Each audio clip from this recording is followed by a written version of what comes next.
अस्सलाम वालेकुम वरहमतुल्लाहि वबरकातुहू।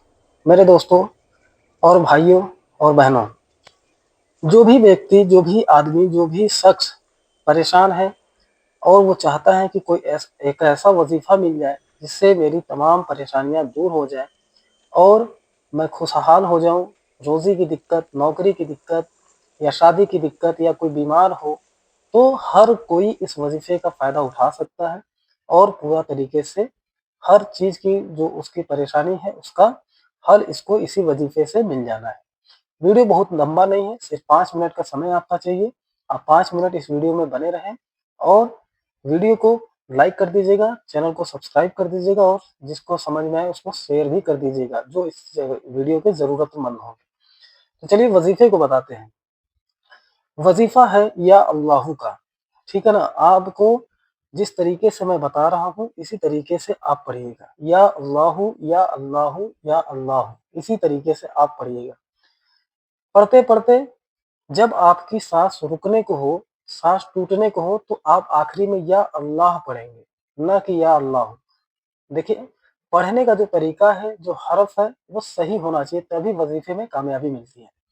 बिल्कुल जिस तरीके से मैंने बताया इसी तरीके पर आप अमल कीजिए और वजीफा में कामयाबी आपको जरूर इंशाअल्लाह मिलेगा, अल्लाह चाहेगा तो चलिए, वजीफे का स्टार्टिंग कब से होता है, वजीफे आप कब करेंगे? वजीफा आप चाँद की पहली तारीख से, इसमें किसी भी प्रकार का कोई भी तरीके से किसी की इजाज़त की ज़रूरत नहीं है। मुझ गुनहगार की तरफ से आपको इजाज़त है, ठीक है? किसी भी तरीके का और किसी से इजाज़त लेने की ज़रूरत नहीं है। ये कोई जलाली अमल नहीं है, एकदम आराम से आप कर सकते हैं। कोई भी किसी भी प्रकार का इसमें कोई दिक्कत नहीं होने वाला है। तो आप फ़जर की नमाज़ अदा करें। फ़जर से ये वजीफ़ा चालू होता है, जो चाँद की पहली तारीख हो उसी दिन आपको फ़जर की नमाज़ के बाद जब आप फ़र्ज़ अदा कर लें, तो वही जगह पे बैठे-बैठे आप 100 मरतबा या अल्लाहू या अल्लाहू या अल्लाहू, जिस तरीके से मैंने बताया 100 मरतबा आप पढ़ेंगे।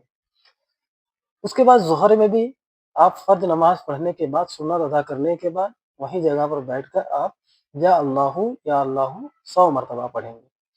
असर की नमाज़ अदा करने के बाद, फ़र्ज़ की जब नमाज़ अदा कर लें आप, तो वही जगह पर बैठकर इमाम दुआ माँगता रहे, आप 100 मरतबा या अल्लाहू पढ़ के ही दुआ माँगेंगे। उसके बाद मगरिब की अज़ान के बाद, मगरिब की नमाज़ के बाद अब जब सुन्नत फ़र्ज़ अदा कर लें, तो वहीं पर बैठकर फिर से 100 मरतबा आप या अल्लाहू पढ़ेंगे। इशा की नमाज़ के बाद फिर से आप जब नमाज़ से फ़ारिग हो जाए, नमाज़ मुकम्मल कर लें, तो या अल्लाहू इसी तरीके से आपको 100 मरतबा पढ़ना है। कुल मिलाकर आपको एक दिन में 500 मरतबा या अल्लाहू पढ़ेंगे। जिस तरीके से मैंने बताया इसी तरीके से आप पढ़ें। ये अमल मुकम्मल 41 रोज़ तक आपको पढ़ना है। 41 रोज़ पढ़ने के बाद आप किसी भी मीठे चीज़ में या अल्लाह के फरिश्तों के नाम से फ़ातिहा दें और फ़ातिहा देने के बाद बच्चों में उस मीठे चीज़ को जिस पे आपने फ़ातिहा दी है, उस चीज़ को बच्चों में तक़सीम कर दें।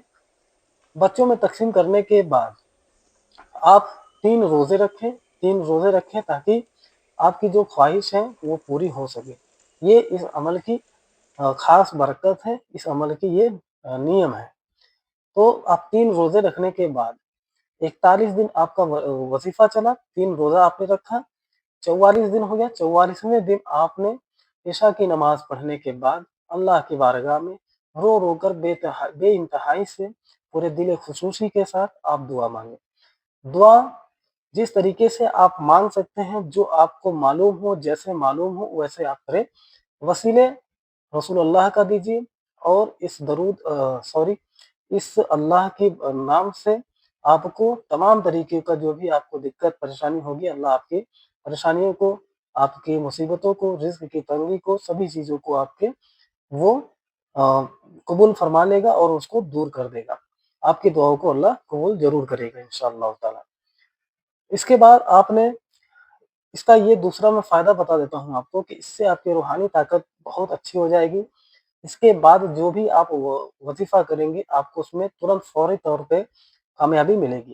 क्योंकि वज़ीफ़े का एक नियम है कि आपका रूहानी ताकत बहुत अच्छा होना चाहिए, ताकि आप किसी भी वज़ीफ़े में आप कामयाबी पा सकें। कामयाबी पाने के लिए आपकी रूहानी ताकत का होना बहुत ज़रूरी है। تو چلیے روحانی طاقت کیسے بڑھاتے ہیں اس کو میں اگلے ویڈیو میں بتاؤں گا. تب تک کے لیے اس ویڈیو کو لائک کیجیے اور چینل کو سبسکرائب ضرور کر دیجیے گا اور شیئر کرنا نہ بھولیں. ملتے ہیں اگلے ایک نئے وظیفے کے ساتھ. تب تک کے لیے السلام علیکم ورحمۃ اللہ وبرکاتہ.